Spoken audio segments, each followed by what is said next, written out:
Hello everyone, আসসালামু আলাইকুম। আমি মোহাম্মদুল্লাহ রকি বলছি। ক্রিয়েটিভ আইটি লিমিটেডের পক্ষ থেকে আপনাদেরকে জানাচ্ছি অনেক অনেক শুভেচ্ছা। আজকে আমার টপিকস হচ্ছে ফটোশপ ক্লাস 11। এখানে মেনু ডিটেলসগুলো নিয়ে আমি আলোচনা করব।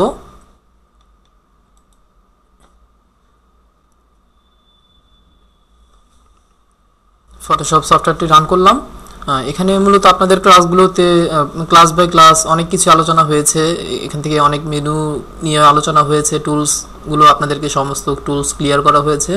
সো ওভারঅল জাস্ট একটু রিপিট করার জন্য বা জাস্ট ওভারঅল আমরা একটু দেখে নিই, আসলে একটা রিভিশন হয়ে যাক যে মেনুগুলো কীভাবে কাজ করে বা মেনুগুলোতে কী কী কোন মেনুতে কী থাকে সেটা নিয়ে ওভারঅল একটা সংক্ষিপ্ত আলোচনা নিয়ে এই ক্লাসটা মূলত।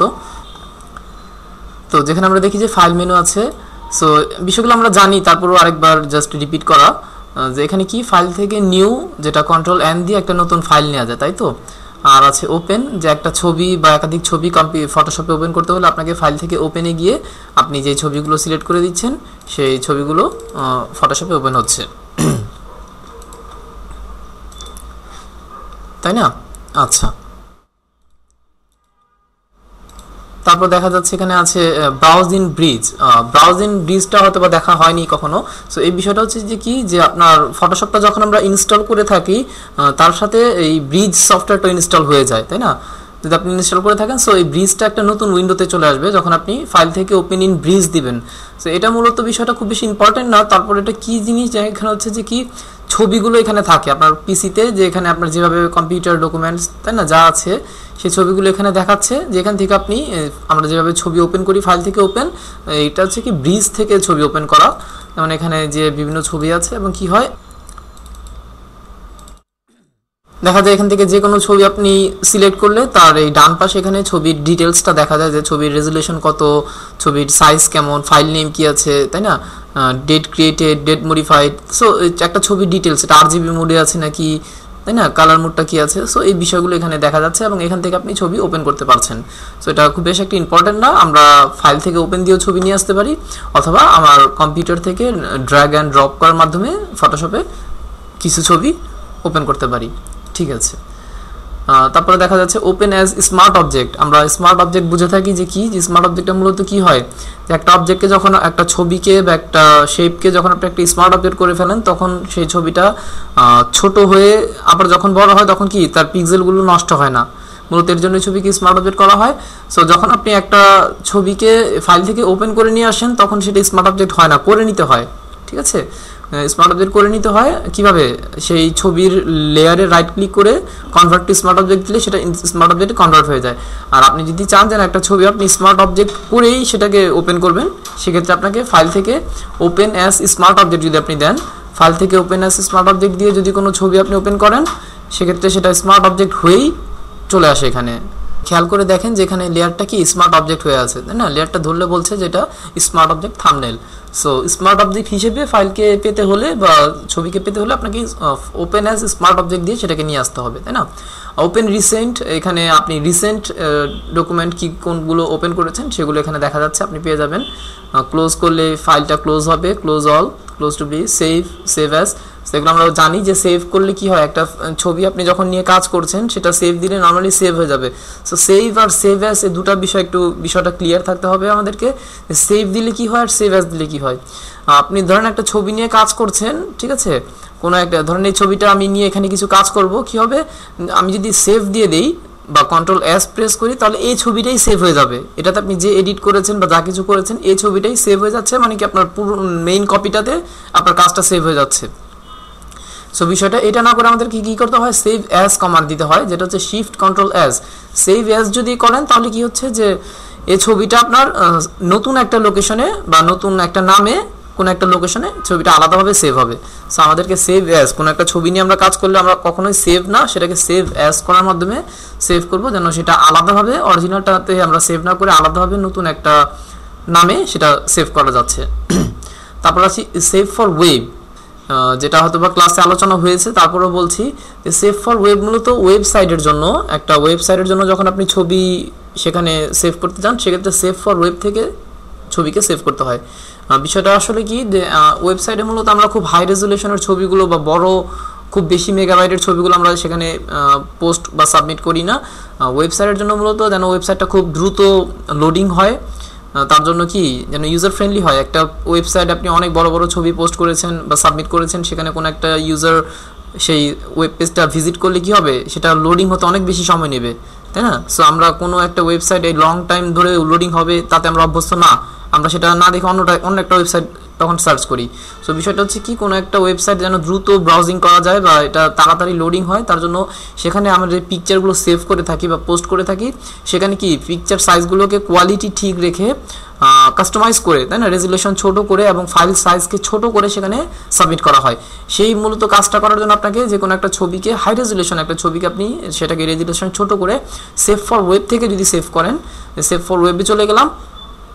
এখানে যাওয়ার পর আপনি একটা নতুন উইন্ডো চলে আসছে, যেখানে আপনি দেখতে পাচ্ছেন অরিজিনাল, অপটিমাইজ, 2 আপ, 4 আপ, 4টা ধরনের ট্যাব দেখা যাচ্ছে। এখানে আপনি 4 আপে চলে যাবেন, জুম ছোট বড় করে আপনি ছবিটাকে দেখতে পারবেন।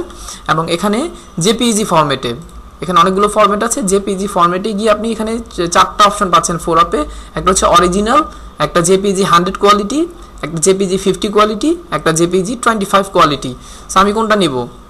আমার টার্গেট হচ্ছে অবশ্যই যে 100 কোয়ালিটি। আমি কোয়ালিটিকে লেস না করে কোয়ালিটি এনশিওর রেখে আমি কি করব, যে ফাইল সাইজ ছোট কিভাবে হয় সেটা আমার টার্গেট, যে আমার কোয়ালিটি নষ্ট করা যাবে না। সো আমি 100 কোয়ালিটি এটা সিলেক্ট করে আপনি এখানে ম্যাক্সিমাম দিয়ে দেন, যে সবচেয়ে ভালো সব কোয়ালিটিটা আমার এনশিওর হবে। এখানে কোয়ালিটি 100% রেখে আপনি যখন এই ফাইলটাকে সেভ দিচ্ছেন, তখন কি হচ্ছে, এটা দেখা যাবে যে খুব আপনার মেইন ফাইল ছিল দেখা যাচ্ছে 5 মেগাবাইট বা 6 মেগাবাইট, আপনার এইখান থেকে যখন রেজুলেশন ছোট করে এটাকে সেভ করতে যাচ্ছেন, দেখা যাবে 1 মেগাবাইটেরও কম, কয়েক কিলোবাইটের ভিতর ছবিটা সেভ হয়ে যাবে।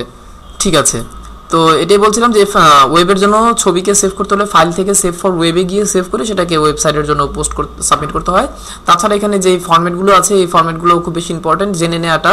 আবার এখান থেকে আপনাদের এক্সামেও কোশ্চেন আসতে পারে যে আসলে জিআইএফ, জেপিজি এগুলো কি, বা ফাইল ফরম্যাট কয়টা, সেভ ফর ওয়েব থেকে ফাইল ফরম্যাট কয়টা আছে, জিআইএফ, জেপিজি, পিএনজি 8, পিএনজি 24, ডাব্লিউবিএমপি। এখানে বিষয়গুলো হচ্ছে যেমন জিআইএফটা আসলে কি, সেই ফুল ফর্মগুলো আমাদেরকে জানতে হবে। আমি যদি একটু এমএস ওয়ার্ডে লিখি,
সো জিআইএফ এর ফুল ফর্ম হচ্ছে graphics interchange format, JPG joint photographic expert group, PNG হচ্ছে পোর্টেবল নেটওয়ার্ক গ্রাফিক্স, ডাব্লিউবিএমপি হচ্ছে ওয়্যারলেস বিটম্যাপ। ঠিক আছে, সো এগুলোর এক্সটেনশন বা ফুল ফর্ম আমরা জেনে নিলাম। এখানে দেখা যাচ্ছে পিএনজি দুটো আছে, একটা হচ্ছে পিএনজি 8, একটা পিএনজি 24। আমরা পিএনজি 24টা ইউজ করব, কারণ পিএনজি 8 এ আপনার 256 কালার সাপোর্ট করে, আর পিএনজি 24 নিয়ে যখন আপনি কাজ করবেন তখন মিলিয়নস অফ কালার সাপোর্ট করবে, যেটার আউটপুট কোয়ালিটিটা একটু ভালো আসবে, আর মূলত এটার ফাইল সাইজটা একটু বড় হয়। সো পিএনজি 24টা ইউজ করলে যখন পিএনজিতে কিছু সেভ করতে যাবেন তখন পিএনজি 24টা নিয়ে করলে কালার কোয়ালিটিটা আপনি ভালো পাবেন এবং এটার ফাইল সাইজ একটু বড় হবে। আর যদি আপনাকে ফাইল সাইজ একটু ছোট করে সেভ করতে হয় পিএনজি, সেক্ষেত্রে আপনি পিএনজি 8 ইউজ করতে পারেন। আর জিআইএফ মূলত ইউজ হয়ে থাকে যে অ্যানিমেশন সেভ করার সময়, যখন আপনি একটা ফটোশপ থেকে কোনো একটা অ্যানিমেশন করবেন, সেই অ্যানিমেশনটা সেভ করার জন্য আপনাকে জেপিজি না জিআইএফ করতে হবে, তাহলে অ্যানিমেশনটা সাপোর্ট করবে, তাছাড়া অ্যানিমেশন সাপোর্ট করবে না। আর জেপিজি কেন ইউজ আমরা জানি, যে স্টিল পিকচার যখন আপনি সেভ করছেন। আর পিএনজি মূলত ইউজ হয় যে ব্যাকগ্রাউন্ডটাকে আপনার ট্রান্সপারেন্ট করার জন্য, আপনি একটা ছবি এঁকেছেন বা একটা আইকন বা একটা কিছু এঁকেছেন, সেটা উইদাউট ব্যাকগ্রাউন্ড আপনি ইউজ করবেন, মানে ট্রান্সপারেন্ট অবস্থায় থাকবে, শুধু অবজেক্টটাই থাকবে, বাকি জায়গাটা ট্রান্সপারেন্ট থাকবে। সেক্ষেত্রে ব্যাকগ্রাউন্ড লেয়ারটাকে ডিলিট করে যদি আপনি পিএনজিতে ফরম্যাটে সেভ করেন, সেটা আপনি ট্রান্সপারেন্ট হিসেবে যে কোনো ছবির উপর নিয়ে কাজ করতে পারবেন, ঠিক আছে। আর WMBPটা মূলত এটা সাধারণত ইউজ হয় না, এটা আপনি আউটপুট দেখতে পাচ্ছেন যে এরকম একটা হয়ে যাচ্ছে। সো এটা খুব একটা ইম্পর্টেন্ট না। সো এই 4টা বিষয় আপনি জানা থাকলেই হবে, ঠিক আছে। তো এটা নিয়ে যখন আপনি সেভ করছেন, সেটা সেভ ফর ওয়েবের জন্য সেটা সেভ হচ্ছে, ঠিক আছে। তারপর আমরা প্লেস, যেমন ফটোশপে কোনো ছবি নিয়ে আসতে হলে আপনি প্লেস করে কোনো ছবি নিয়ে আসতে পারেন, সেক্ষেত্রে ছবিটা স্মার্ট অবজেক্ট হয়েই প্লেস হবে, তাই না।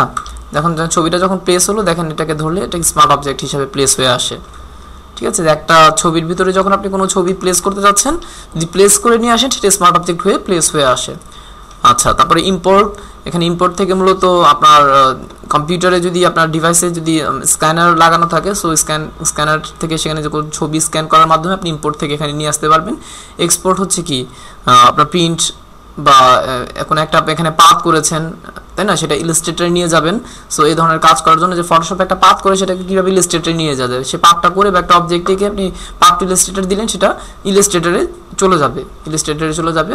তারপর অটোমেট ব্যাচ, এখানে মূলত অ্যানিমেশনের ক্লাসে দেখানো হয়েছে যে একটা অ্যানিমেশন না কি, আপনার ওই যে অ্যাকশন করার পর মূলত ওই অ্যাকশনটা অটোমেট ব্যাচ থেকে অ্যাকশনটা করা হয়, যে আপনি কিছু একটা কোনো একটা ছবিতে অ্যাকশন করেছেন, যে সেই অ্যাকশনটা আপনি আরও 100টা ছবিতে সেটা প্লে করবেন। সো অটোমেট ব্যাচ থেকে সেখান থেকে জাস্ট দেখিয়ে দেওয়া হয় যে কোন সেটের কোন অ্যাকশনটা আপনি কোন ফোল্ডার থেকে নিয়ে কোন ফোল্ডারের ডেস্টিনেশন কোথায় যে কাজটা করে ডান করবেন, সেটা ওকে দিলে সেখান থেকে হয়ে যায়, যেটা অ্যাকশনের ক্লাসে দেখানো হয়েছে। এখন আর দেখানোর আমি প্রয়োজন মনে করছি না। আচ্ছা, এই তো মূলত প্রিন্ট দেওয়া যাচ্ছে, এক্সিট দেওয়া যাচ্ছে, যেটা শর্টকাট হচ্ছে কন্ট্রোল কিউ বা এক্সিট দিলে কী হবে, ফটোশপটা এক্সিট হয়ে যাবে। সো এই ছিল মূলত ফাইল মেনুগুলো। তারপর যদি আমরা চলে আসি এডিট মেনুর ক্ষেত্রে, এডিট মেনু এখন আমরা চলে আসি যে এডিট মেনুতে কি আছে, যে দেখি আমরা যে undo, free transform, step forward, step backward. Important একটা বিষয় যে আপনি কিছু কাজ করছেন, তাই না, ফটোশপে যখন আপনি কোনো কাজ করছেন, যদি আমি একটু দেখাই, ধরেন কোনো একটা ব্রাশ নিয়ে আপনি কিছু পেইন্ট করছেন,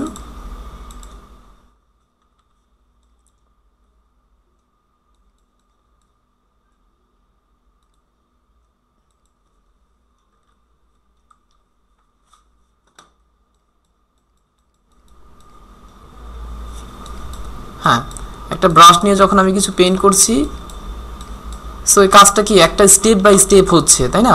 আমি যাচ্ছি যে না, লাস্টের যে 3টা দাগ দিলাম, এটা কি, এটা আমি ভুল করেছি, অথবা অন্য কালার দিয়ে দিতাম বা অন্যভাবে আঁকতাম, সেই স্টেপটা আমাকে ব্যাকে যেতে হবে। তার জন্য ওইটা হচ্ছে কি, এডিট থেকে স্টেপ ফরওয়ার্ড আর স্টেপ ব্যাকওয়ার্ড। স্টেপ ব্যাকওয়ার্ড হচ্ছে অল্ট্রা কন্ট্রোল জেড প্রেস করার মাধ্যমে আপনি একটা করে স্টেপ ব্যাকে যেতে পারবেন। আর স্টেপ ফরওয়ার্ড হচ্ছে শিফট কন্ট্রোল জেড, যে শিফট কন্ট্রোল জেড দেওয়ার মাধ্যমে কি হবে, একটা করে স্টেপ আবার আগানো যাবে। যদি আমি একটু দিয়ে দেখি, কিবোর্ড থেকে অল্ট্রা কন্ট্রোল জেড প্রেস করছি, একটা করে স্টেপ ব্যাকে যাচ্ছে, আবার যখন আমি শিফট কন্ট্রোল জেড প্রেস করছি, সেই স্টেপগুলো ফিরে আসতেছে। তো এই আনডু করার কাজটা মূলত এখান থেকে যে আপনি লিখে নিতে পারেন যে স্টেপ ফরওয়ার্ড, স্টেপ ব্যাকওয়ার্ড, ঠিক আছে। এই বিষয়টা যে কয়টা স্টেপ ব্যাকে যাবে, আপনি এভাবে একটা ডকুমেন্ট নেওয়ার পর আপনি যত কাজ করেন, শুধু ব্রাশ পেইন্ট না, আপনি যা কিছুই করেন না কেন, সব স্টেপ বাই স্টেপ আপনার পিসিতে বা আপনার সফটওয়্যারের ভিতর কি স্টোর হতে থাকে, প্রত্যেকটি স্টেপ স্টোর হতে থাকে। এভাবে আপনি অল্ট্রা কন্ট্রোল জেডের মাধ্যমে ব্যাকে যেতে পারছেন। সো কয়টা স্টেপ ব্যাকে যাওয়া যাবে, এই বিষয়টা আছে এখানে। যদি আমরা দেখি, এডিট থেকে প্রেফারেন্স, প্রেফারেন্স থেকে পারফরম্যান্স, পারফরম্যান্সে যে আপনি দেখতে পাচ্ছেন যে এখানে হিস্টোরি স্ট্যাটাস দেওয়া আছে 20, তার মানে ঠিক আপনি 20টা স্টেপ ব্যাকে যেতে পারবেন। এর বেশি কি যাওয়া যাবে? হ্যাঁ, যদি আমরা একটু দেখি এখানে 20 থেকে বাড়িয়ে কত 30, 40, 50, 100, 200, 1000, মানে সর্বোচ্চ ম্যাক্সিমাম আমরা 1000 স্টেপ আমি ব্যাকে যেতে পারবো। যদি 1000 আমি ওকে দিই 1000 স্টেপ ব্যাকে যাব, তাহলে কি 1000 স্টেপ দিয়ে এটাকে ওকে করে রাখবো আমরা? অবশ্যই না। কেন? যখন আপনি 1000 দিয়ে ওকে করে রাখবেন এতে কি আপনি 1000টা স্টেপ ব্যাকে যেতে পারবেন। একটা সুবিধা আছে, বাট অসুবিধা কি, এখানে আপনি যখন কাজ করতে যাবেন তখন কি আপনার প্রত্যেকটা স্টেপ সে তার র্যামের ভিতর বা তার মেমোরির ভিতর ধরে রাখবে। এতে করে আপনার মানে সি ড্রাইভের র্যামগুলো সে স্টোর করতে থাকবে, যাতে করে আপনার পিসিটা মানে খুব বেশি স্লো হয়ে যাবে, ফটোশপ স্লো হয়ে যাবে, সফটওয়্যার কাজ করতে যাবে না। আর 1000 স্টেপ ব্যাকে যাওয়ার আমার কখনোই প্রয়োজন পড়বে না। আপনি স্টেপগুলো যখন ব্যাকে যেতে থাকেন তখন কী হয়, মানে কাজগুলো মুছে মুছে ব্যাকে যায়। তো একটা কাজ আপনার কতবার ব্যাকে যাওয়া উচিত? আপনি 3 বার 4 বার হলেই তো এনাফ। 5 বার 20 বার বা 30 বার ব্যাকে যাতে তার থেকে কি নতুন করে করাটাই ভালো, তাই না? এতবার আমাকে ব্যাকে যাওয়ার প্রয়োজন নাই। 10 বার বা 20 বার এতবারও যাওয়ার প্রয়োজন নেই। এতবার ব্যাকে না গিয়ে আমি সেই লেয়ার কেটে নতুন করে কাজটা করতে পারি। সো সেটা 1000, 100 এই ধরনের করে না করে সেই 20 to 50-র ভিতরে এটাকে সীমাবদ্ধ রাখেন, ঠিক আছে? 20 থেকে 30, 50-র ভিতরে এটাকে সীমাবদ্ধ রাখেন, যে এতগুলো স্টেপ আসলে আমাকে ব্যাকে যাওয়ার কোনো প্রয়োজন পড়ে না, তাই না? এর থেকে ভালো নতুন করে করা। সো এটা আপনি ওই আপনার পিসি যেন স্লো না হয়ে যায় তার জন্য সেটাকে বাড়িয়ে না দিয়ে আপনি 20 to 50-র ভিতরে এটাকে সীমাবদ্ধ রাখেন, তাতে কোনো প্রবলেম হবে না। ওকে, আচ্ছা, এটা ছিল আমার ওই স্টেপ ব্যাকওয়ার্ড স্টেপ ফরওয়ার্ডের বিষয়গুলো। তারপর কাট কপিতে আমরা বুঝি কন্ট্রোল এক্স দিয়ে কাট করা হয়, কোনো অবজেক্টকে কন্ট্রোল সি তে কপি করা হয়। তারপরে কি copy merge, shift control C. Copy আর কপি মার্জ বিষয়টা একটু ইম্পর্টেন্ট, আমি যদি একটু দেখাতে চাচ্ছি। সাপোজ আমি এখানে কোনো একটা অবজেক্ট আঁকলাম,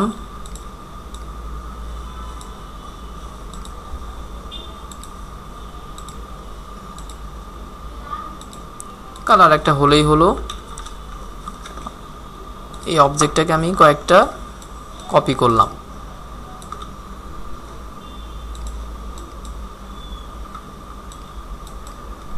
ঠিক আছে। এবার হচ্ছে আমি এগুলোকে সব একটা সিলেকশন করলাম, ঠিক আছে। এবার সবগুলো সিলেকশন করে কন্ট্রোল সি দিলাম, নতুন একটা লেয়ার আমি নিলাম, নতুন একটা ডকুমেন্ট নিচ্ছি।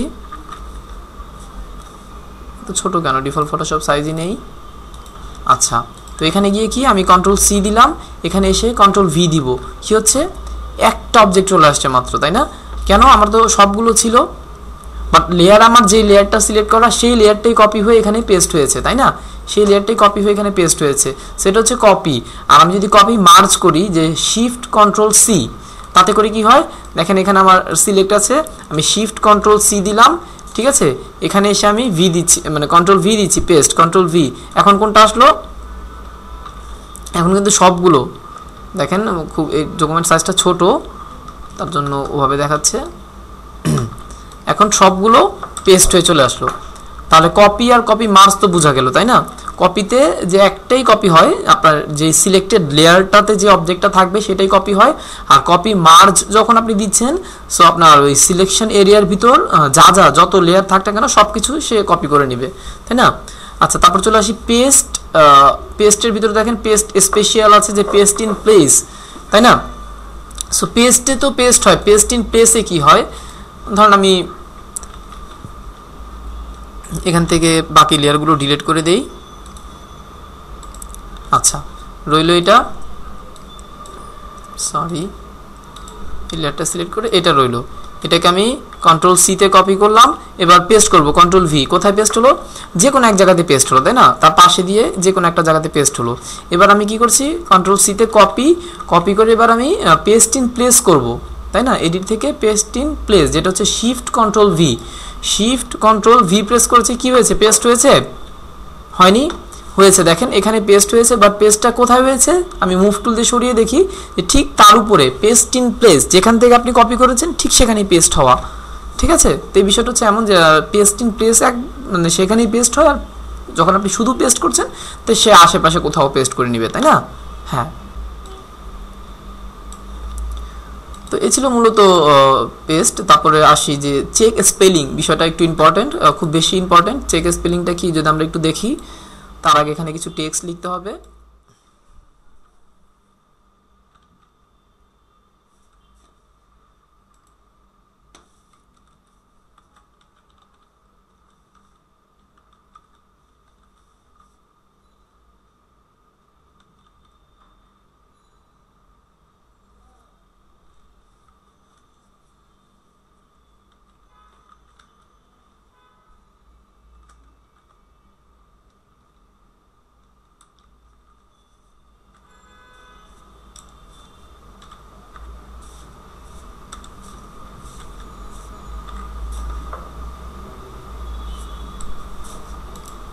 আচ্ছা কি লিখলাম, we are good student, student বানানটা ভুল লিখে ফেলেছি তাই না।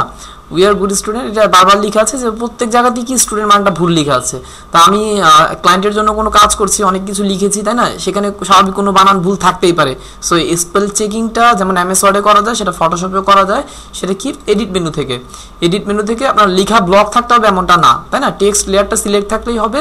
আপনি এডিট থেকে চলে যান চেক স্পেলিং বিষয়টাতে, চেক স্পেলিংয়ে গিয়ে দেখেন কি আছে যে আপনার যে ভুল লেখাটা তাই না, এটা সে অটোমেটিক ধরে নিয়েছে যে এই ডকুমেন্টের ভিতর এই লেখাটা ভুল আছে, এই লেখাটা অটোমেটিক ব্লক হয়ে গেছে তাই না। এই ভুলটা কি দিয়ে সংশোধন করবেন, এখানে কিছু আপনাকে সাজেশন করছে যে কী হবে, স্টুডেন্ট, হ্যাঁ আমি স্টুডেন্ট দিয়ে এটাকে সংশোধন করব। স্টুডেন্ট দিয়ে এখন কি করব, চেঞ্জ অল, আমি যদি চেঞ্জ দেই এই শব্দটাই চেঞ্জ হয়ে যাবে, চেঞ্জ হয়ে এই স্টুডেন্ট হয়ে যাবে। আর যদি আমি চেঞ্জ অল দেই তাহলে এই শব্দটা যদি আমার ডকুমেন্টের ভিতর আরও কোনো জায়গাতে ভুল থাকে সে সবগুলোকে পরিবর্তন করে এই স্টুডেন্টটাকে কনভার্ট করে দেবে তাই না। আমি চেঞ্জ অল দিলাম, দেখেন একটা একটা করে দেখাচ্ছে যে স্পেল চেকিং কমপ্লিট, ওকে।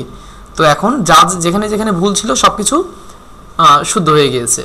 সো বিষয়টা খুব বেশি ইম্পর্টেন্ট। আপনি ক্লায়েন্টের জন্য যখন বা আপনার নিজের জন্য যখন টেক্সট নিয়ে কিছু কাজ করছেন, অনেক কিছু লিখেছেন, সো স্পেল চেকিংটা আপনি করে নিতে পারেন, কারণ লেখা ভুল হলে কিন্তু ডিজাইনটা যতই ভালো হয় না কেন সেটা মেনে নেওয়া যায় না তাই না। আমাদের যেন টেক্সটের ভিতর কোনো ভুল না থাকে। সো প্রিন্টে দেওয়ার আগে বা কাজ ডেলিভার করার আগে অবশ্যই স্পেল চেকিংটা করে নেওয়াটা খুব বেশি ইম্পর্টেন্ট। আচ্ছা, তারপরে দেখা যাচ্ছে find and replace text. Find and replace টেক্সটটা কি হয় যে আমি চাচ্ছি যে কোনো একটা কথা এখানে ভুল হয়েছে, স্টুডেন্ট, আমার এখানে টিচার লেখা উচিত ছিল, আমি স্টুডেন্ট লিখে ফেলেছি।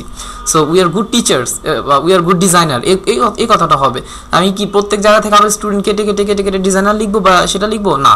সেটা কি করা যায়, এডিট থেকে ফাইন্ড অ্যান্ড রিপ্লেস টেক্সট, যে খুঁজে রিপ্লেস করে দেয়া। সো ফাইন্ড হোয়াট, আপনি কি খুঁজতে যাচ্ছেন, কোনটাকে খুঁজে রিপ্লেস করবেন, স্টুডেন্ট। সো লিখেন STUDENT স্টুডেন্ট, এটা কেটে কি হবে, ধরি স্টুডেন্টস হবে বা যা কিছুই আপনি চাচ্ছেন যে স্টুডেন্টকে টিচার বা ডিজাইনার তাই না। সো DESIGNER স্টুডেন্ট কেটে এখন ডিজাইনার হবে। এখন কি চেঞ্জ অল, যদি চেঞ্জ অল দেই আমার সমস্ত জায়গায় যেখানে যেখানে স্টুডেন্ট ছিল চেঞ্জ হয়ে সেটা ডিজাইনার হয়ে যাবে। দেখেন চেঞ্জ অল দিলাম, 4টা পেয়েছে সে, 4 রিপ্লেসমেন্ট মেড, সে 4টা টোটাল পেয়েছে। এখন কি যেখানে যেখানে স্টুডেন্ট ছিল সেটা ডিজাইনার হয়ে গেল। হ্যাঁ, বিষয়টা ওই সেই 3 ইডিয়টস মুভির মতো কি হয়েছিল সেখানে, চমৎকার শব্দটাকে কি বালাৎকার করা হয়েছিল তাই না। হ্যাঁ,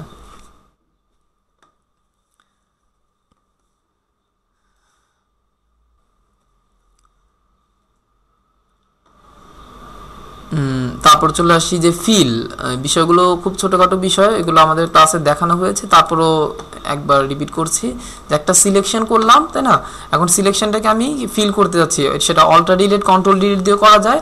আবার কি এডিট থেকে ফিল, যেটা হচ্ছে শিফট F5, কিবোর্ড থেকে শিফট F5 প্রেস করার মাধ্যমে ফিল করা সম্ভব। বাট এটাকে আমি ফিল করব কি দিয়ে, দেখেন এখানে লেখা আছে যে ইউজ ফরগ্রাউন্ড কালার না ব্যাকগ্রাউন্ড কালার, আপনি চাচ্ছেন ফরগ্রাউন্ড কালার দিয়ে ফিল করবেন। সো ওকে দেন, ফরগ্রাউন্ড কালারটা এখানে অটোমেটিক ফিল হয়ে গিয়েছে তাই না। হ্যাঁ, আর কি আছে, স্ট্রোক, আমি চাচ্ছি যে এই সিলেকশনটাতে একটা স্ট্রোক হবে তাই না।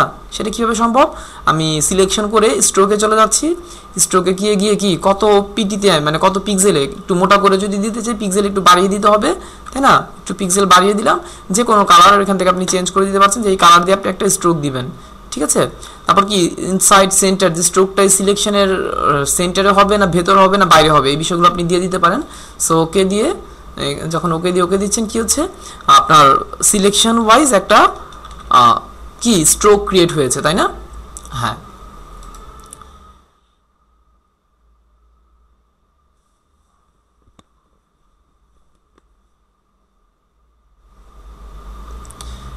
তারপর এখানে আছে ট্রান্সফর্ম থেকে স্কেল, রোটেট, যে কীভাবে একটা সিলেকশনকে বা একটা অবজেক্টকে স্কেল করা হয়, রোটেট করা হয়, তাই না, ডিসর্ট করা হয়, এই বিষয়গুলো। তারপর এখানে দেখা যাচ্ছে ডিফাইন ব্রাশ প্রিসেটস, যে ব্রাশ কীভাবে মূলত তৈরি করা হয়। খুবই ছোট একটা বিষয়, খুবই সহজ একটা বিষয়। যে কী করতে হয়, ফার্স্টে একটা সিলেকশন করতে হয়। যেমন ফাইল থেকে ওপেন, ধরি আমি এই ফুলটাকে নিয়ে আসি, ওপেন, ঠিক আছে। আমি হচ্ছে ফুলটাকে দিয়ে একটা করব, ব্রাশ ক্রিয়েট করব। সো কী করতে হবে, যে কোনো ওয়েতে ল্যাসো টুল বা যেটা সেটা দিয়ে এটাকে সিলেকশন করতে হবে, তাই না। আমি কুইক সিলেকশনে চলে যাই, কুইক সিলেকশন দিয়ে আমি ফুলটাকে সিলেকশন করলাম। সো সিলেকশন করার পর চাচ্ছি আমি ছবিটাকে দিয়ে একটা ব্রাশ তৈরি করব, তাই না। সো সিলেকশন হয়ে গেলে এডিট থেকে define brush preset, define brush প্রিসেটে গিয়ে একটা নাম দেন, FLOWER, ফ্লাওয়ার। ওকে, কি হলো, ব্রাশ ক্রিয়েট হয়ে গেল। সেটা কোথায় পাবো, আমি যদি ব্রাশ টুলে চলে যাই, দেখা যাবে সবার লাস্টে আমার ব্রাশ তৈরি করাটা আছে, তাই না, এই যে ফ্লাওয়ারটা আছে এখানে। সো এটাকে নিয়ে আমি আপনার ছবিতে বা যে কোনো জায়গাতে সেটা অ্যাপ্লাই করা যাবে, তাই না। এখানে অ্যাপ্লাই হচ্ছে, বা কি আমি নতুন লেয়ারে চলে যাচ্ছি, এখানে চলে যাচ্ছি, এখানে কি ফিল কালার দিয়ে আমি এটাকে অ্যাপ্লাই করতে পারছি ব্রাশটাকে।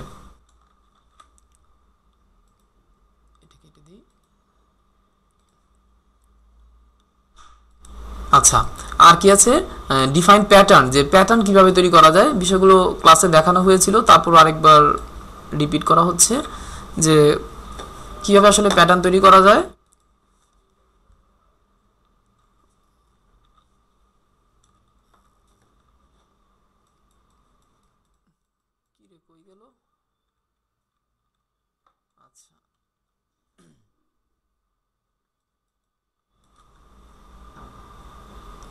টুলে গিয়ে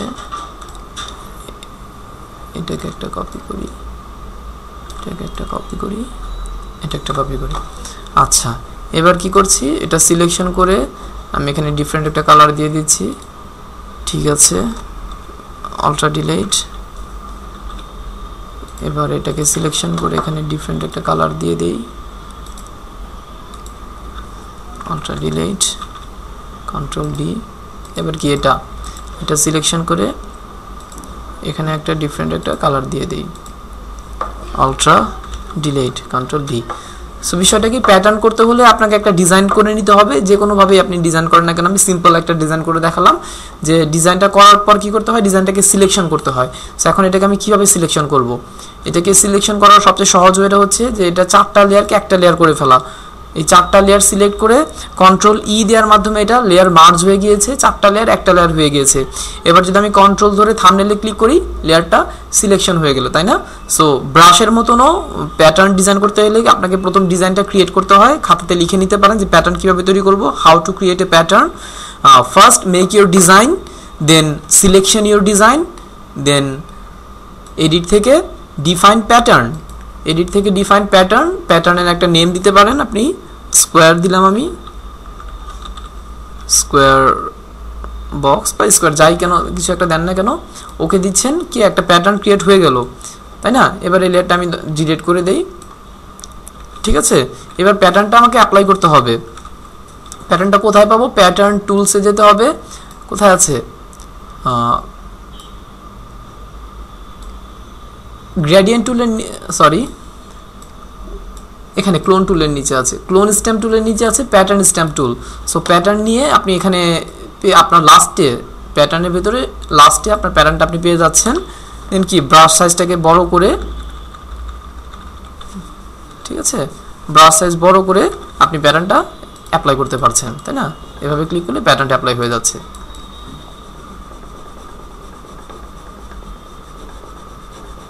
ঠিক আছে, একটা প্যাটার্ন ক্রিয়েট হয়ে গেল।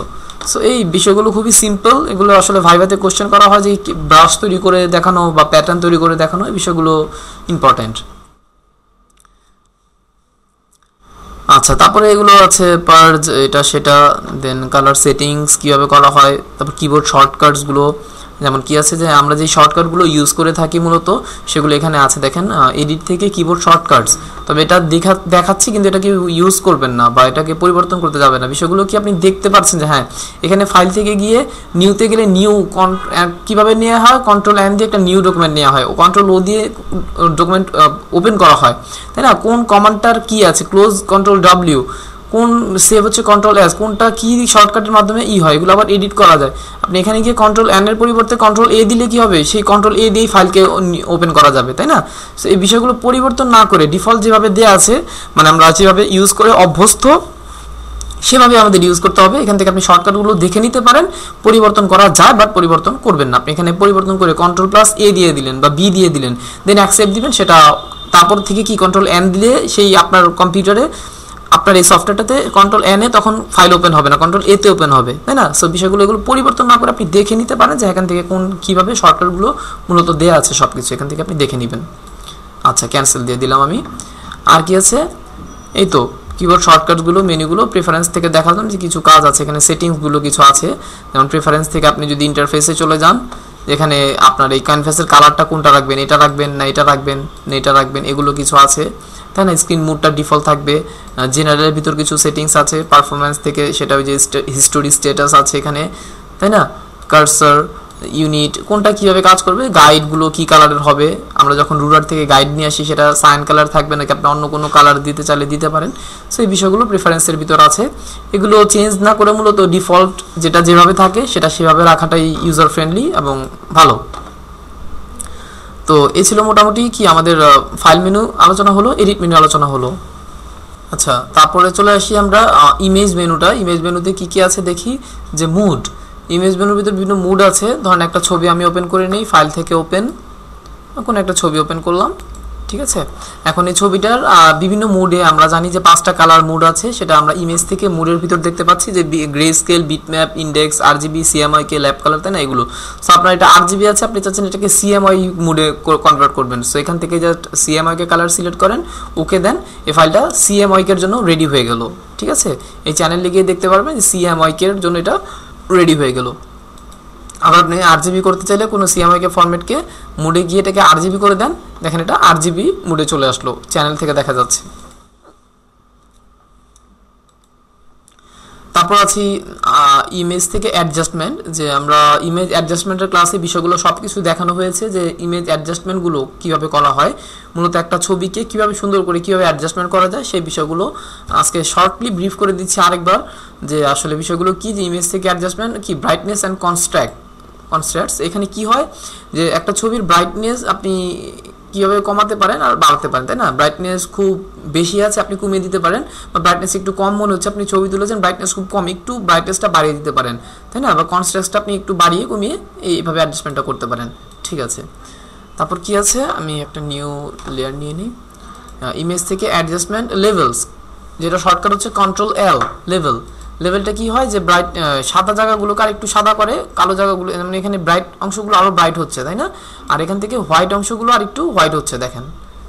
সো লেভেলে সাদা ব্রাইটনেসটাকে আরও বাড়ানো যায় আর ডার্কনেসটাকে আরও ডার্ক করা যায়, হ্যাঁ, এটা হচ্ছে লেভেল দিয়ে, ওকে। তারপর কি আছে, image adjustment curves, control M, কার্ভসের শর্টকাট হচ্ছে কন্ট্রোল এম। এখানেও বিভিন্ন কার্ভ থেকে ছবিকে ব্রাইটনেস বাড়ানো, ঠিক আছে? ব্রাইটনেস বাড়ানো বা নিচের দিকে নিলে ব্রাইটনেস কমানো বা ডার্কনেসটাকে বাড়ানো করা সম্ভব হচ্ছে, ঠিক আছে? হ্যাঁ, তবে এগুলো খুব বেশি পরিবর্তন করতে যাবেন না। কোনো একটা ছবিতে আপনার ছবি তুলেছেন, দেখা যাচ্ছে খুব বেশি একটু আলো পড়ে গিয়েছে, তাই না? সো আপনি এখান থেকে কার্ভস থেকে বা লেভেল থেকে বা ব্রাইটনেস থেকে একটু কমিয়ে দিতে পারেন আলোটা, তাহলে একটু ভালো দেখা যাবে। বা একটু অন্ধকার অন্ধকার লাগছে ছবিটা, আপনি ব্রাইটনেসটাকে বা লেভেলটাকে একটু, হোয়াইট অংশটা ব্রাইটনেসটাকে একটু বাড়িয়ে দিতে পারেন। এগুলো খুব বেশি পরিবর্তন করলে মানে সেটা খুব একটা ভালো দেখায় না, তাই না? হ্যাঁ, ইমেজ থেকে অ্যাডজাস্টমেন্ট, এক্সপোজার বাড়ানো কমানো, ভিব্রেন্স, হিউ স্যাচুরেশন। যেমন হিউ স্যাচুরেশনে কী হয়, এই ছবিটাতে হয়তো ভালো বোঝা যাবে না, আমি অন্য একটা ছবি নেই, একটা কালারফুল ছবি নেই, ধরি এই ফ্লাওয়ারটা নেই, বা হ্যাঁ এটাই নেই। এখানে কি হচ্ছে দেখেন, কন্ট্রোল ইমেজ থেকে অ্যাডজাস্টমেন্ট, হিউ স্যাচুরেশন। হিউ স্যাচুরেশনে সব কালারগুলো দেখা যায়, এখানে আপনি কালার পরিবর্তন করে দেখেন সব, এটা কত রঙের, এই কি হলুদ ছিল গোলাপি হয়ে গেল, তাই না? লাল, সবুজ, নীল, তো অনেক কালার ভ্যারিয়েশন এখানে নিয়ে আসা যাচ্ছে, ঠিক আছে? অনেক ধরনের কালার নিয়ে আসা যায়। আবার কি হয়, যে কালারগুলো যেমন এখান থেকে স্যাচুরেশন থেকে কমানো, একটু হালকা করতে চাচ্ছেন বা একটু বাড়াতে যাচ্ছেন, তাই না? কালারকে আরও ডার্ক করা বা করা, তো এই বিষয়গুলো মজার, যে একটা ইমেজকে আসলে অনেকভাবে অ্যাডজাস্টমেন্ট করা যায়। ছবিটা ছিল একরকম, ইয়েলো কালারের ফুলগুলো ছিল, এখন এগুলো কি রেড কালার করা হয়েছে, হিউ স্যাচুরেশন বাড়িয়ে কমে। আর লাইটনেস থেকে কি হয়, যে লাইট কমবে তাই না? একটু লাইট বেশি হচ্ছে, কমতে কমতে কমতে একবার কালো হয়ে যাবে, আর একটু আলো বাড়বে, বাড়তে বাড়তে কি একবার সাদা হয়ে যাবে, তাই না? হ্যাঁ, সো এগুলো বিষয়গুলো খুব বেশি বাড়িয়ে কমিয়ে না করে সিম্পল যতটুকু রিয়েলিটি রেখে কাজ করা যায় ততটাই ভালো। কালারাইজ দিলে এখান থেকে কালার একটা পরিবর্তন হয়ে আসবে, ঠিক আছে? তাছাড়া এখান থেকে কিছু মাস্টার আছে যে আছে যে রেড অংশটাকে আপনি নিয়ে কাজ করবেন, বা ইয়েলো কালারটার উপর কাজ করবেন, বা গ্রিন কালারটার উপর কাজ করবেন, বা এখান থেকে কিছু কাস্টম আছে। যেমন ধরো আমি এগুলো কিছুই করলাম না, ক্যান্সেল দিয়ে দিলাম। কোথায় ছিলাম আমি? ইমেজ অ্যাডজাস্টমেন্ট, কোথায়? Hue saturation. হিউ স্যাচুরেশনে গিয়ে কিছু প্রিসেট আছে, যেমন সায়ানোটাইপ, দেন এটা ইন্টারসেক্ট ওল্ড স্টাইল, তাই না? এগুলো ড্রপ ডাউন দেওয়ার মাধ্যমে একটা একটা করে আসছে। শেফিয়া, যেগুলো দেখা যায় আমাদের সবার সেলফোনেও কিছু এ ধরনের মুড থাকে ছবি তোলার, সেফিয়া মুড, তাই না? Black and white mode, yellow boost, এ ধরনের কিছু আমাদের ছবি থাকে, ওল্ড স্টাইল। সো এটা কিছু ডিফল্ট প্রিসেট দেওয়া আছে, যেটা নেবেন সে ধরনের একটা ফ্লেভার আপনার ছবিতে চলে আসবে। মূলত এই কাজগুলো হয় ইমেজ অ্যাডজাস্টমেন্ট থেকে। কি দেখাচ্ছিলাম? হিউ স্যাচুরেশন, কালার ব্যালেন্স কিভাবে করা যায়, ব্ল্যাক অ্যান্ড হোয়াইট কালারটা, photo filter, channel mixer, invert, যেটা শর্টকাট হচ্ছে কন্ট্রোল আই, ছবিটা কি ইনভার্ট হয়ে যাওয়া, কালারটা ইনভার্ট হয়ে যায় যে কোনো ছবি কন্ট্রোল আই দেওয়ার মাধ্যমে। আচ্ছা, তারপরে এখানে আছে পোস্টারাইজ করা, তাই না? শ্যাডো, এইচডিআর টোনিং করা, একটা ছবিকে এইচডিআর গ্রুপ দেয়া, তারপর ডিস্যাচুরেট করে দেয়া, পুরো ছবিটা ডিস্যাচুরেট হয়ে যাবে, যেটা শিফট কন্ট্রোল ইউ প্রেস করার মাধ্যমে শর্টকাট, আপনি শিফট কন্ট্রোল ইউ প্রেস করলে পুরো ছবিটা ডিস্যাচুরেট হয়ে যায়। হ্যাঁ, তারপর ম্যাচ কালার বা রিপ্লেস কালার, একটা কালারকে রিপ্লেস করে দেয়া, কিভাবে আসলে একটা কালারকে রিপ্লেস করা হয়, যেমন যদি আমরা দেখি, যেখান থেকে কালার পিক করতে হয়, তাই না? আপনি এখান থেকে ইয়েলো কালারটাকে পিক করছেন, ইয়েলোর যেই শেডগুলোকে আপনি ধরে দিচ্ছেন, তাই না? সেগুলো সব এই প্লাসটা থাকা অবস্থাতে, প্লাসটা রেখে আপনি যে কালারগুলো পিক করছেন সেই সমস্ত কালার পিক হচ্ছে, তাই না? পিক করার পর এটা ইয়েলো, এই কালারটা আছে, আপনি চাচ্ছেন এটা পরিবর্তন করবেন অন্য একটা কালার দিয়ে, ঠিক আছে? আপনি চাচ্ছেন এটা এরকম পিঙ্ক একটা কালার দিয়ে পরিবর্তন করবেন, দেন ওকে দেন, এটা ওই ধরনের পরিবর্তন হয়ে গেছে। এক্ষেত্রে যত কালার শেড আপনি এই প্লাসে থাকা অবস্থাতে পিক করে দিবেন, ততগুলো শেড অন্য একটা কালার দিয়ে পরিবর্তন হয়ে যাবে। তাছাড়া আপনি হিউ স্যাচুরেশন থেকেও করতে পারেন, যে শেডগুলো আপনি এখান থেকে পিক করে দিয়েছেন সেই শেডগুলো অন্য একটা কালারে এখানে পরিবর্তন হয়ে যাবে, ঠিক আছে? হ্যাঁ, এখানে আপনি স্যাচুরেশন বাড়িয়ে কমিয়ে এটার উপর করতে পারেন। তো এভাবে মূলত রিপ্লেস কালারের কাজটা করা হয়, যে একটা কালারকে রিপ্লেস করে আরেকটা কালারে নিয়ে আসা। কোথায় ছিলাম? Image adjustment, desaturate replace. So মূলত এই বিষয়গুলোই ইমেজ অ্যাডজাস্টমেন্ট থেকে ইউজ হয়ে থাকে। তাছাড়া আছে এখানে ইমেজ সাইজ, যে কোনো একটা ছবির এখন এটার সাইজ কত আপনি কিভাবে জানবেন, সেটা আমরা ইমেজ থেকে ইমেজ সাইজে যেতে পারি, যেটা শর্টকাট হচ্ছে অল্ট্রা কন্ট্রোল আই, যেখান থেকে ইমেজ সাইজ দেখা যাচ্ছে যে ছবিটার সাইজ হচ্ছে 1024x768 পিক্সেল। হ্যাঁ, তারপর আছে এখান থেকে ক্যানভাস সাইজ, যে ক্যানভাস সাইজটা আসলে কিভাবে বড় ছোট করা যায়, এটা আপনাদের ওয়েব টেমপ্লেটের ক্লাসে দেখানো হয়েছে, এখন আর এটা নিয়ে আলোচনা করতে চাচ্ছি না। তারপরে চলে আসি যে কি ইমেজ সাইজের পর কি আছে, ইমেজ রোটেশন, যে ছবিটা এভাবে আছে আপনি 90 ডিগ্রিতে নিতে চাচ্ছেন, এভাবে 90 ডিগ্রি হয়ে গেল, তাই না? সেভাবে রোটেশনটাকে চেঞ্জ করা যায়। ডুপ্লিকেট, যেটা আমরা বলি যে কোনো ছবিকে ইমেজ অ্যাডজাস্টমেন্ট করতে হলে মূলত কি করতে হয়, আমাকে ছবিটা নিয়ে এসে সেই ছবিতে কাজ না করে ছবিটাকে ডুপ্লিকেট নিয়ে করে কাজ করা ভালো, তাই না? মানে এই ছবিটাকে আমি কিছু ইমেজ অ্যাডজাস্টমেন্ট করবো, সেই ছবিটাকে নিয়ে এসে আমি যদি ইমেজ থেকে ডুপ্লিকেট করে নেই, সেটা কি হয়, ওকে দিলে নতুন একটা উইন্ডোতে চলে আসে, দেন আগেরটাকে আমি কেটে দেই। এতে করে বেনিফিটটা কি, যখন আমি আগের ছবিতে নিয়ে যে ছবিটা আমি ওপেন করলাম সেই ছবিতেই কাজ করতে যাচ্ছি ডুপ্লিকেট না করে, তাই না? তখন আপনি ইমেজ অ্যাডজাস্টমেন্ট করছেন বা এটা সেটা রিটাচ করছেন, তাই না? কোনো কিছু করা অবস্থায় যদি আপনার হাত থেকে কিবোর্ড থেকে কন্ট্রোল এস প্রেস করে, সাথে সাথে কি হবে, অরিজিনাল ছবিটা সেভ হয়ে যাবে, তাই না? এই অ্যাক্সিডেন্ট থেকে বাঁচার জন্য আমাকে কি করতে হয়, যে একটা ছবি নিয়ে এসে সেটাতে রিটাচ বা ইমেজ অ্যাডজাস্টমেন্ট না করে আমি নতুন করে সেটাকে ডুপ্লিকেট করে নেই। ডুপ্লিকেট করে সেই ডুপ্লিকেট ডকুমেন্টটাতে যদি কাজ করি, তখন ভুলবশত কন্ট্রোল এস প্রেস করলেও সেটা সেভ করার জন্য নতুন লোকেশন যাবে, যে বা নতুন ফাইল নেম দিতে বলবে, যে এই ফাইল নেম দিয়ে কোথায় সেভ করবো এটাকে দেখা দাও, ঠিক আছে? সো এর জন্য ছবিকে ডুপ্লিকেট করে নিতে হয়।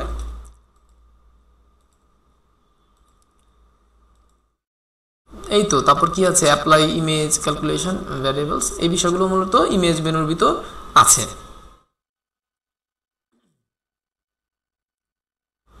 তারপর লেয়ার মেনু, তো আমরা জানি যে লেয়ার মেনু ক্লাসে এগুলো দেখানো হয়েছে যে আসলে নতুন লেয়ার কীভাবে নিতে হয়, কীভাবে লেয়ার ডুপ্লিকেট করতে হয়, লেয়ারকে রিনেম করা যায় এই লেয়ারগুলোকে, তাই না? এখান থেকে আবার এগুলো লেয়ারের ভিতরেও করা যায় মার্জ, যেমন কি একটা কন্ট্রোল ই দিয়ে মার্জ করা, মার্জ ভিজিবল করা, ফ্ল্যাটেন ইমেজ করা, এগুলো সব কিছু ক্লাসে দেখানো হয়েছে। ক্লিপিং মাস্ক, যেগুলো আমরা সব শর্টকাট দিয়ে করে থাকি, তাই না? স্মার্ট অবজেক্ট তৈরি করা, সব লেয়ারের কাজগুলো, যেমন লেয়ারে রাইট ক্লিক করে আমরা স্মার্ট অবজেক্ট করে ফেলি, তাই না? এখান থেকে আছে, এখান থেকে আপনি করতে পারেন। গ্রুপ, যেগুলো আমরা লেয়ার সিলেক্ট করে কন্ট্রোল জি দিয়ে সাথে সাথে গ্রুপ হয়ে যায়, তাই না? লেয়ার হাইড করা, যেমন আইটা তুলে দেওয়া, সেটা হচ্ছে লেয়ার হাইড করা। সো এই বিষয়গুলো, লেয়ারের বিষয়গুলো সব আমরা লেয়ার থেকে দেখেছি, এখান থেকে মেনু থেকেও দেওয়া আছে বিষয়গুলো। তারপর আছে টাইপ মেনু, টাইপ মেনুর বিষয়গুলো টাইপের ক্লাসে দেখানো হয়েছে সব বিষয়গুলো। যেমন আপনি টাইপ মেনুতে কিছু লিখছেন, ঠিক আছে? এই লেখাগুলো আসলে কি করা যায়, যে ক্যারেক্টার প্যানেলটা কন্ট্রোল টি দেওয়ার মাধ্যমে যেটা চলে আসে, অ্যান্টিলিয়াস, অরেশন টাইপ, তাই না? একটা টেক্সটকে রাস্টারাইজ করা, যেটা আমরা লেয়ারে রাইট ক্লিক করে রাস্টারাইজ করে থাকি, সেটা এখান থেকে করা যাচ্ছে। ওয়েব টেক্সট, যেটা এখান থেকে যে এই অপশনটা এখান থেকে চলে আসে, তাই না? ল্যাঙ্গুয়েজ অপশন, আপনার কি অপশনটা এখানে ডিফল্টভাবে থাকবে, এই হচ্ছে ট্যাব মেনুর ভিতর আছে। আর কি সিলেক্ট মেনুর ভিতর কি আছে, যে সব কিছু সিলেক্ট হবে, ডিসিলেক্ট, কন্ট্রোল ডি যেটা আমরা দেখে থাকি, তাই না? এটা এখানে আছে, দেখেন কন্ট্রোল ডি দিয়ে ডিসিলেক্ট করা হয়, ঠিক আছে? যেগুলো আমরা একটা সিলেকশন করে নিই, করলে বোঝা যাবে যে অপশনগুলো কি আছে। যে ডিসিলেক্ট করা, ইনভার্স করা, একটা সিলেকশন এভাবে করা আছে, আমি যাচ্ছি এটাকে ইনভার্স করব, তাই না? শিফট কন্ট্রোল আই দিলে কি হয়, যে এইটুকু সিলেকশনের পরে যা আছে সেটা সিলেকশন হয়ে গিয়েছে, তাই না? এখন যদি আমি কালার অ্যাপ্লাই করি, কি হয়, নতুন একটা লেয়ার নিয়ে যদি এখন আমি একটা কালার অ্যাপ্লাই করি, তখন দেখা যাবে সিলেকশনের বাইরে ইনভার্স করে ফেলেছি, সেই জায়গাটা সিলেকশন হয়েছে, সেখানে কালার অ্যাপ্লাই হয়েছে। তো বিষয়গুলো এটাই, যে আসলে এভাবে কি করা যায়।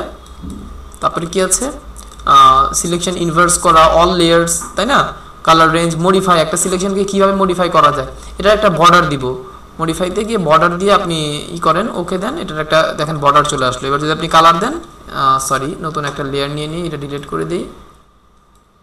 নতুন একটা লেয়ার নিয়ে যখন অল্টা ডিলিট দিচ্ছেন, একটা বর্ডার ক্রিয়েট হয়েছে সিলেকশনের ভিতরে, তাই না? তাছাড়া কি আছে, বর্ডার স্মুথ করা, এই সিলেকশনটাকে আপনি স্মুথ করবেন, ধরেন 5 পিক্সেলে বা 10 পিক্সেলে এটাকে স্মুথ করবেন, 10 পিক্সেল দিয়ে ওকে দেন, এটা একটু স্মুথ হয়ে গিয়েছে, তাই না? এখন আপনি কালার অ্যাপ্লাই করলে এটা স্মুথ, এই যে পাশগুলো কি হার্ড কর্নারগুলো একটু স্মুথ হয়ে গিয়েছে, তাই না? এটা রেক্টেঙ্গুলার ছিল, এই জায়গাটা স্মুথ হয়ে গিয়েছে, এটা সিলেকশনের মাধ্যমে করা সম্ভব। তারপর আছে সিলেক্ট থেকে মডিফাই, এখান থেকে এক্সপান্ড করলে কি হয়, ধরে এটাকে আপনি 10 পিক্সেলে এক্সপান্ড করবেন, ছবিটা আর একটু বড় হয়ে যাবে, তাই না? একটু এক্সপান্ড হলো, ঠিক আছে? তারপর দেখা যায় যে সিলেক্ট মেনু, মডিফাই, এখানে কন্ট্রাক্ট কি হবে, একটু ছোট হবে, আপনি এটাকে 20 পিক্সেলে কন্ট্রাক্ট করবেন, কি হচ্ছে, এটা আরও 20 পিক্সেল ছোট হয়ে আসলো। সো মানে এখান থেকে কিন্তু ভাইভাতে অনেক কোশ্চেন হয় যে সিলেক্ট মেনু থেকে একটা সিলেকশন করে সেটাকে ছোট করা, বড় করা, তাই না, স্মুথ করা, এই ছোটোখাটো কোশ্চেনগুলো ভাইভাতে আমরা জিজ্ঞেস করে থাকি। ফেদার অ্যাপ্লাই করা, যে আসলে কীভাবে ফেদার অ্যাপ্লাই করা যায়, তাই না? এখান থেকে ফেদার আপনি চাচ্ছেন 5 পিক্সেল বা 15 পিক্সেল একটা ফেদার অ্যাপ্লাই করবেন, তাই না? ওকে দিয়ে যখন আপনি অল্টার ডিলেট দিচ্ছেন, এখন কি ফেদার অ্যাপ্লাই হচ্ছে এখানে। সো বিষয়গুলো আসলে এভাবেই করা হয়। মডিফায়ার ভিতরে এগুলো আছে। ট্রান্সফর্ম সিলেকশন, একটা সিলেকশনকে কি করা, ট্রান্সফর্ম করা। যেমনটা হচ্ছে, আমি একটা ছবি ওপেন করে দেখাই, ধরি কোনটা ওপেন করব, ধরি এটাই ওপেন করলাম। এটা ওপেন করে আমি এখানে একটা সিলেকশন করলাম, ঠিক আছে? এখানে একটা সিলেকশন করলাম, এখন আমি বলছি যে সিলেকশনটা আর একটু বড় হবে বা আর একটু ছোট হবে। আপনি কি করলেন, কন্ট্রোল টি দিয়ে যখন সিলেকশনটাকে একটু বড় করতে যাচ্ছেন, কি হচ্ছে বিষয়টা, সিলেকশনের সাথে সাথে ছবিটাও বড় হয়ে আসছে, তাই না? সো এটা এভাবে করা হয় না আসলে মূলত। তাহলে এটা কীভাবে করা হয়, একটা সিলেকশন করার পর সিলেকশনটাকে ট্রান্সফর্ম করা, সেটা কন্ট্রোল টি দিয়ে না, সিলেকশন করার পর আপনি কোথায়, সিলেক্ট থেকে ট্রান্সফর্ম সিলেকশনে গিয়ে যখন আপনি সিলেকশনটাকে বড় করছেন, তখন মূলত সিলেকশনটাই বড় হচ্ছে, তার সাথে কিন্তু ছবিটা বড় হচ্ছে না, তাই না? হ্যাঁ, বিষয়গুলো আমাদেরকে জেনে রাখতে হবে আসলে কীভাবে এই জিনিসগুলো কাজ করে। সেভ সিলেকশন, একটা সিলেকশনকে সেভ করে রাখা। তারপর চলে আসি ফিল্টার মেনু।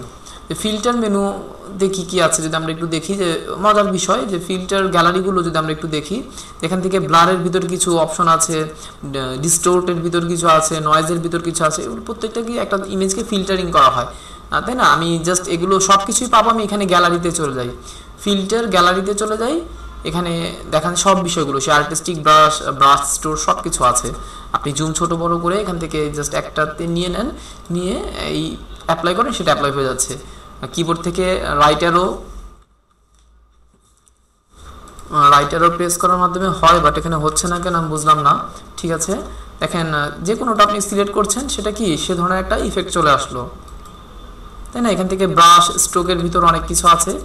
সো একটা ছবিকে, একটা ইমেজকে আপনি কীভাবে ফিল্টারিং করতে পারেন, মানে আর্টিস্টিক একটা রূপ বা ব্রাশ দিয়ে অ্যাপ্লাই করার মতন, তাই না, স্কেচ করার মতন এখানে বিষয়গুলো, ব্রাশ অ্যাপ্লাই করা, ডিস্টোর্টের ভিতরে ধরনের কিছু গ্লোজি গ্লাস এটা সেটা আছে, ওশিয়ান রিপল, তাই না, স্কেচ আপনি একটা হাতে আঁকলে কীভাবে হতো, কেমন হতো, তাই না। এখানে পিঙ্ক কালার অ্যাপ্লাই হচ্ছে কারণ আমার ফরগ্রাউন্ডে পিঙ্ক কালার নেওয়া আছে বোধহয়, তার জন্য। ঠিক আছে, এই বিষয়গুলো এখান থেকে আপনি একটা ছবিকে ফিল্টারের মাধ্যমে বিভিন্ন কিছু করা যায়। ওয়াটার পেপার, দেখেন ওয়াটার পেপারের একটা এখানে চলে আসছে।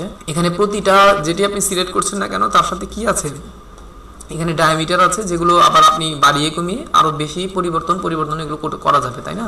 ব্রাইটনেস কমানো, কনস্ট্যাক্স, সো এই বিষয়গুলো দেখে নেবেন। ওকে দিলে হয়ে যেত, আমি ক্যান্সেল দিলাম।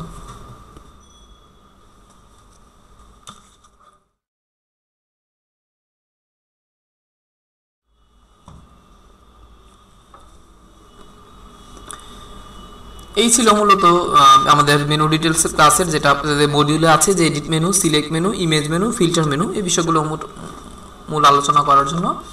তাছাড়া আছে কি ভিউ থেকে যে কি হয়, যেমন স্ক্রিন মোডগুলো আমরা ফার্স্ট ক্লাসে আলোচনা করেছিলাম, যে 3টে স্ক্রিন মোডের কাজ কি আপনাদের সবার জানা আছে।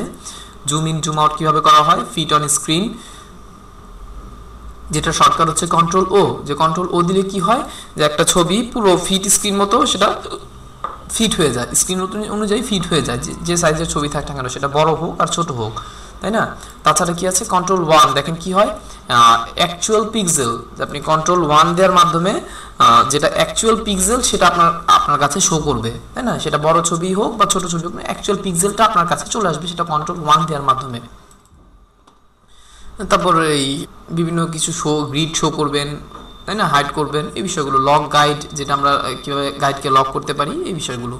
আর উইন্ডো তো আমরা জানি যে আমাদের এখানে ফ্লোটিং প্যানেলে যা কিছুই আছে না কেন, colour, history, layer, paragraph style, তাই না, টাইম লাইন, সমস্ত কিছু আমরা এখান থেকে পাই, তাই না। এখান থেকে কেটে দিলে চলে যাবে, আবার উইন্ডো থেকে আমরা এখান থেকে যে ফ্লোটিং প্যানেলগুলো আছে এখান থেকে আমি নিয়ে আসতে পারি উইন্ডো থেকে। তো মূলত এই ছিল মেনু ডিটেলসের ক্লাসটা। মেনু ডিটেলসের ক্লাসটা আসলে এখান থেকে ইম্পর্টেন্ট, যে ছোটোখাটো বিষয়গুলো আমাদেরকে জেনে নিতে হয়, তাই এটা আলোচনা করা হলো। এবং এখান থেকে মূলত ভাইভাতে কোশ্চেনগুলো হয়ে থাকে। সো মেনু ডিটেলসের ক্লাসটা সবাই ভালো করে টিউটোরিয়ালটা দেখবেন এবং এই প্র্যাকটিসগুলো একটু রাখবেন, যে এই ছোটোখাটো বিষয়গুলো থেকে ভাইভাতে যে কোনো ধরনের কোশ্চেন হয়ে থাকে যেন আপনারা অ্যান্সার করতে পারেন, চটপটভাবে করে দেখাতে পারেন। তার জন্য মেনু ডিটেলস ক্লাসটা নেওয়া। আশা করি ক্লাস সবার ভালো লেগেছে, বিষয়টা সবাই ভালো করে আরেকবার প্র্যাকটিস করবেন।